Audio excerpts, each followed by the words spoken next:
YouTube, it is me, ProHD, and I'm back again with another reaction video. Now, before I get to the reaction, I do want to say, yes, I did promise back on Monday that I would do Thanksgiving YTP reactions, but I looked up some. I tried to find some to see if they were good, but the ones I did find, they looked kind of stupid, and they just did not look interesting at all. But today it's going to be a little bit of a different reaction because I will not be reacting to a YTP. I will actually be reacting to a Spongebob theory. Well, it's more like a Spongebob conspiracy theory and stuff like that. This is by a YouTuber named Bale. Now, I'm pretty sure a lot of you guys probably know who Bale is. He's made at least he's made about 8, I think, Spongebob conspiracies now. But yeah, I decided that for today and for Friday, I will be reacting to both part 1 and part 2 of Bale's SpongeBob conspiracies. This one is the Squilliam theory, which this is kind of the shortest one, I believe. So yeah, and then Fridays will be the television theory. I haven't seen both these theories, so it'll be interesting.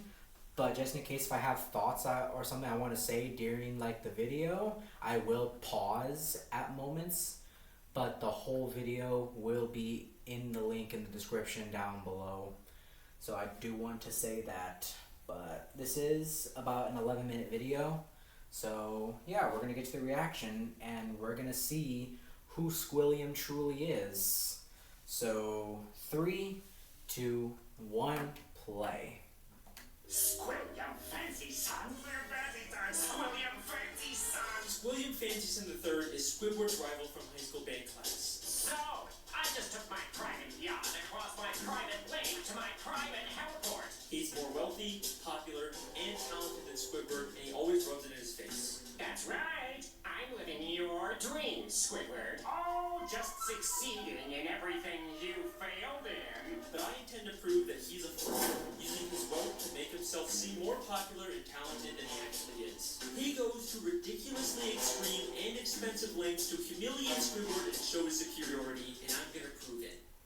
SpongeBob is one of my favorite shows from my childhood. Even going back now and rewatching the old ones, it still holds up. You might think, it's just a kid's show, there's no continuity, there's nothing worth theorizing about, but the show constantly brings back characters and references to previous episodes, and if you look closely, you can connect the dots and find some very interesting stories. And today, I'm going to prove that Squilliam Fancy Son III is a manipulative fraud.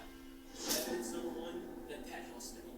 We first meet Squilliam in Season 2, Episode 15, Band Geeks. The episode opens with Squidward playing the clarinet and getting a knock on the door. There's an ad. No one likes ads. Sorry about that.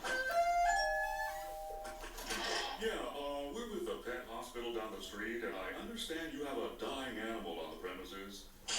Immediately after, Squidward gets a call from Squilliam. Hello, you've reached the house of unrecognized talent. Please start after the...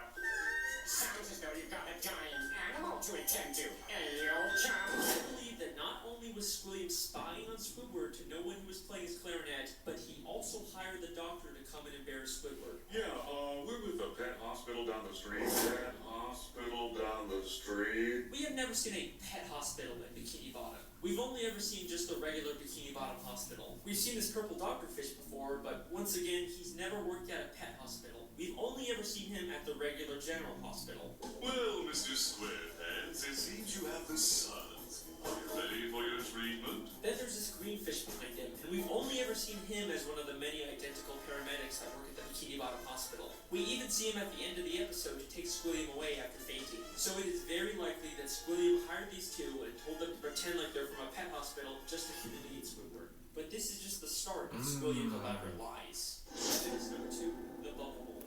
In the same episode, Squilliam also says, I'm the leader of a big fancy band now, and we're supposed to play the Bubble Bowl next week. The problem is, I'm busy next week and can't make it, so I was hoping you and your band could cover for us. but we've never seen Squilliam's band before, and despite claiming he's too busy to make it to the Bubble Bowl, he still shows up at the end to watch Squidward's band. So both his excuse and probably his band were made up to pressure Squidward into humiliating himself at the Bubble Bowl. Evidence number 3, Squilliam's friends. returns, Squidward leaves for work and conveniently bumps into Squilliam and all of his fancy friends, despite Squilliam not seeming like the kind of guy that would come near the Krusty Krab. He and his friends make fun of Squidward for working as a cashier. Hold it! Don't tell me! You're a cashier! Lying always makes it worse. I believe that this encounter was planned out by Squilliam in advance, and he hired all of those people to pretend to be his friends. Take a look at Squilliam's friends. They're all nicely dressed. You kind of get the sense that they're fancy, high-status members of Bikini Bottom, but they aren't. This is more like what the fancy rich people in Bikini Bottom look like. These are just some regular Bikini Bottom citizens. Most of them usually don't even wear nice clothes like this. And most of them are regulars at the Krusty Krab, and would already know Yeah, I didn't realize that. These are not the type of people Squilliam would hang out with. I mean, why would Squilliam be hanging out with one of Pearl's teenage friends? At the end of the episode, Oh my Squilliam God, even admits to his whole life being fake. I made everything up about my life. I have no yachts, jets, or anything. I was only trying to impress you. And then, of course, he quickly says he's just kidding. Is that true? Of course not! I'm filthy stinking rich! But was he kidding? I mean, obviously he's rich, but is there a nugget of truth in there? Evidence number 4, the statue. In Season 7, Episode 6, Squidward has to pick up trash for community service, and Squilliam once again conveniently bumps into him and reveals he's cleaned up so much trash, the city actually built a statue of him. Maybe if you clean up Bikini Bottom, they'll build a statue of you. Oh wait! They've already built one of me! I cleaned up all of Bikini Bottom in 1 week. I believe that once again, this encounter was staged by Squilliam, and he actually paid to get that statue built. As Squilliam tells Squidward about the statue, a female fish admires it and says, Bless you, Squilliam. Bless you. but if you remember, this is one of those friends Squilliam likely paid, making her whole comment feel very fake. By the end of the episode, Squilliam's statue gets destroyed. A police officer approaches and they have this exchange. That's it, your statue? It was. Squilliam admits that it's his statue, not the city's. And why else would the officer give him specifically a ticket if it was city property? Evidence number 5, the concert. In Season 6, Episode 17, Squidward watches Squilliam play the clarinet at a big fancy concert. He receives a standing ovation, causing Squidward to leave angrily. But I believe this entire concert is a scam. Not only has the audience been paid to cheer, but Squilliam never even touches his instrument. Once again, many of the audience members were part of Squilliam's quote-unquote friends, but we also never actually see Squilliam play the clarinet. The episode opens right after he's finished his performance with the audience cheering, and one member of the audience says, He's such a great musician. He doesn't even have to touch an instrument to be brilliant. maybe the real reason Squidward leaves so angrily is because the audience cheered for Squilliam even though he never even touched his clarinet. Maybe Squilliam is just as bad as Squidward at the clarinet and he's trying to hide it. Squilliam has gone to some pretty extreme lengths just to humiliate Squidward, but nothing, and I mean nothing, compares to what he does next.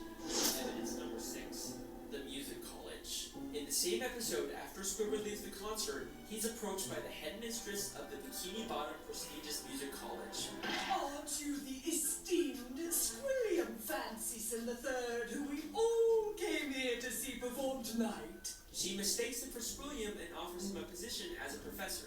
Squidward pretends to be Squilliam and teaches a class, only for the police to burst in and arrest him, all while he's being filmed on live TV. And I believe that this is Squilliam's most elaborate and most expensive scheme to destroy Squidward both publicly and legally.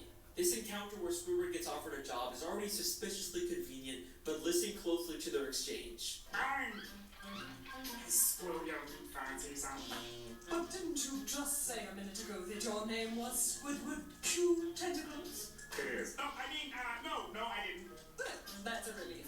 I mean, what kind of a moron would go to their worst enemy's music recital? What kind of moron? How would does go she to their know? own enemy's music How recital? does How does she she know know? that Squidward and Squilliam are enemies? How If does she know? knew who Squidward was, then why didn't she recognize him? Why would she mistake him for Squilliam? This feels way too much like she was hired by Squilliam to set a trap for Squidward. And if that's not enough, the headmistress's associate is literally just a guy hide from the paid audience wearing a disguise. He just threw on some glasses to seem smart. Squilliam knew that Squidward couldn't resist the opportunity to teach a music class, even if it meant breaking the law. My very own music class. Then we get to the Bikini Bottom prestigious music college, and right off the bat, there's something very fishy about this place. The building itself is very green and grimy, and has a very cheap metal look. Nothing about this says prestigious, except for the big sign on top, which feels like the only new thing about this building. I think there is a very good chance that Squilliam just bought some old warehouse, then stuck a sign and some paint on it to disguise it as a college. I mean, look at these other schools in Bikini Bottom. They all have a very nice structure and a paint job, but this prestigious music college looks like a dumpster. Going into the classroom, not only does it have another one of Squilliam's friends, but if this is such a prestigious college, how did Spongebob and Patrick get in here? Would you two nuts? Yeah. Tell me what you're doing in music class anyway? Sure. Patrick's New Year's resolution was to learn to play an instrument. They say it was their New Year's resolution to take a music class, but you'd think it'd be harder for them to get into an esteemed music school if they just decided to go to it on a whim. Seems like they're just letting in anyone to sell this ruse. Then, both the police, Squilliam and the headmistress, and a live news broadcast show up at the same time to arrest Squidward for impersonating Squilliam. If the extremely coincidental fact that all of these people suddenly showed up at the same time isn't enough for you to believe that Squilliam set it all up, I've got something that's going to blow your mind. Squilliam literally has the police working for him. Squidward, Cute Tentacles, I'm placing you under arrest for impersonating a genius. If that doesn't sound like he's been paid off, I don't know what does. The lengths that Squilliam goes to humiliate Squidward are insane. He literally builds statues and entire buildings just to make Squidward feel inferior. But why? Why would anyone go so far to embarrass an old high school band classmate? What happened between them? What could have caused this extreme level of dedication? Well, unfortunately, we never really get much information on their past. I've spent hours reading through the Spongebob Wikipedia and looking at old episodes, and there really just isn't any clues that would explain their weird relationship. I guess we can't solve everything, but either way, that's my theory. Thank you so much for listening. I really hope you guys enjoyed. I'll see you next time. Wait a second. Season 6, Episode 5, Slide Whistle Stooges. Just a normal episode where SpongeBob and Patrick annoy Squidward. Nothing really out of the ordinary. Except I have one question about this episode. Why does Squidward have Squilliam's robe? That is clearly not the purple robe he usually wears. That is Squilliam Fancyson III's robe. I just realized that. Unless they were more than just classmates. Could they have once been dating? No way. That's not possible. There's no evidence to support that. Right? Oh no, he's hot! No. It can't be. I mean, what kind of moron would go to their worst enemy's music recital? It's been right in front of us this whole time. Our sources last saw people harassing teenagers on that Mega Reef.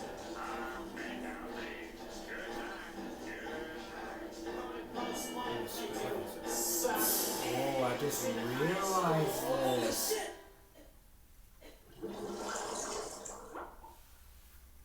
Okay. Wow. All right. Apparently, that is the Squilliam theory. My God, my mind is honestly blown. Like, I mean, I probably shouldn't be fully surprised because we know a little bit about Squilliam.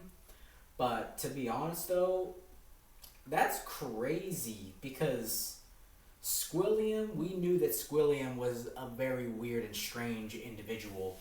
But now that we know that the reason why he's doing this to Squidward maybe is like, as like Alex Bale says, like they were like dating or something, so who knows, maybe they were in a relationship and Squidward like did something in their relationship and Squilliam got upset and now Squilliam wants to get revenge on Squidward by doing all this to him. I mean, that's my thoughts. I don't know, but we're getting on to something here. We are getting on to something. And it's surprising that Squilliam would do all this to Squidward. I mean, I know Squilliam hates him, but that has to be a huge level of hate to do that to someone who has probably ruined your life in the past. But then again, I have no idea. That's all up to the Spongebob creators, because they do this. They're the ones who make the decisions. But honestly, Squilliam, you lying, deceiving a-hole. This is why you're hated, huh? He is a fraud. He definitely is a fraud. That's all I'm gonna say. But yeah, that's pretty much the video. If this video does get good enough, well, not this video, but also Fridays, because Fridays I'll be reacting to the next video, the television theory. So if that video gets good enough, then I will react to the rest of Alex Bale's videos for the next 2 weeks. That's if you guys are interested, at least. So I'm gonna go ahead and end the video off here because I don't have much else to say. So with that being said, I hope you guys enjoyed the video. Please like and subscribe if you're new, and I will see you guys on Friday for the next video. So, peace. Oh yeah, and also, happy early Thanksgiving, or happy Thanksgiving if you're watching this on Thanksgiving. But yeah, happy Thanksgiving. Peace.